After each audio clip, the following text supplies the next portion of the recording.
yàlla daf la ne bul jege lu bon wala tax waxu la bul def lu bon ndax lu nit jege rek def ko. Yatma soldat la bu dem mission depuis 5 ans si ginnaawam doomam juddu am 4 ans et demi mu tuddee ko yaayam. Maman du nelaw te waxul ak papaam appel vidéo. Maman lu mu yàkkamtee gis papa ji rek jàppal ne papa jee ko raw. Maman sekkul ak yaay ji benn wax bu dul alma moo wasam papa. Bés jot ñu libéré papa ji ne ko mën ngaa ñibbi. Yatma woote kër ga ne leen préparé leen maa ngi nii di ñëw.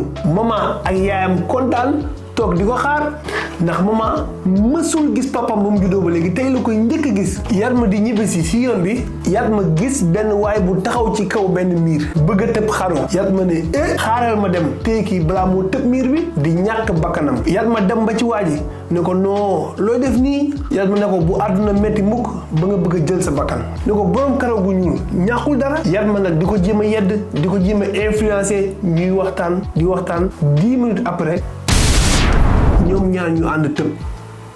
Yatma dañoo jéem a influencer waa ji far waa ji influencer ko moom. nekkate maman du mës a gis baayam. yàlla daf la ne bul jege lu bon wala tax waxu la bul def lu bon ndax lu nit jege rek def ko. léegi nañ jël benn exemple lan moo tax même jus buy bi di jar ci maire bi ne ci koñ bi 200 francs boo demee ci restaurant mu jar 2000 francs boo demee aéroport mu jar fa 5000 francs te alors que ne peut-être même bu jus buy bi la. waaye environnement bi moo utee. moom sa environnement day yokk sa valeur yow sa bopp. sa environnement mooy ñi ngay waxal ñi ngay fréquenter ñi la wër ñoom dañuy yokk wala ñu wàññi sa valeur. léegi nag xanaa di nga ne sa entourage nan la lay valoriser. léegi ñaari boule yi orange yi ngay gis pour yow ñaari ban moo ëpp xanaa automatiquement di nga ne bii moo ëpp. léegi ñu xool ba xam boobu moo ëpp.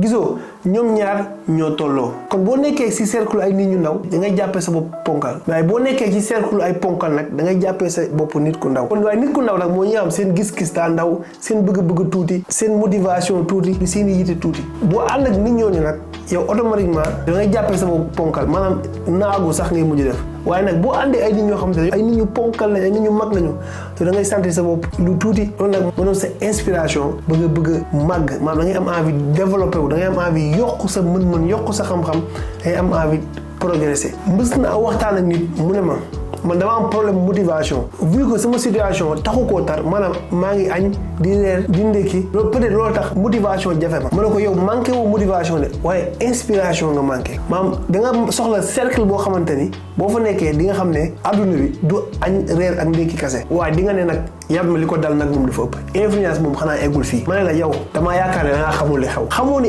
influence si boppam moo ñu indi ci adduna bi suñu maam Adama bu ko seytaane bi influencé wul woon kon instant yi nii ba léegi ñun ñi ngi àjjana topp. léegi nag comme ba xas nañu ba doon lu neex a influencé si suñu maam ba pare kon mënuñu ñoo bañ a influence léegi li ñu mën mooy ñuy tànn ñi ñuy influencé. léegi yow jàppee sa bopp benn tableau bu weex rek képp ku la romb képp koy waxal képp koy suivre wala képp koy seetaan daf lay takkal couleur am moom. léegi nag soo toogee ba xam yow ban couleur nga bëgg a nekk maanaam boo dee ba xam ne sa tableau bi ban couleur la war a am comme par exemple nga dem ba xam ne sama tableau bi couleur rouge laa bëgg mu am ko léegi nag da ngay dem ci ñoo xamante ni couleur rouge lañ am ñu lay takkal di la takkal ba nga mel ni ñoom. pour ñi nga xamante ni nag amuñu environnement bu leen di inspiré wala amuñu environnement bi ñu bëgg a am ñoo ngi lay invité ci suñu groupe telegram bi envoyé ma email ci gueye@thierryshop.com wala ci sama compte Instagram ma envoyé la suñu lien groupe telegram bi. groupe boobu ay ponkal lañ fa dajale yoo xamante ni pare nañu pour partager ak ñun seen xam-xam seen gis-gis ak seen expérience ku ci mel ni Mek Hassala waaye tamit boo ñëwee ci groupe bi di nga fi fekk Mamadou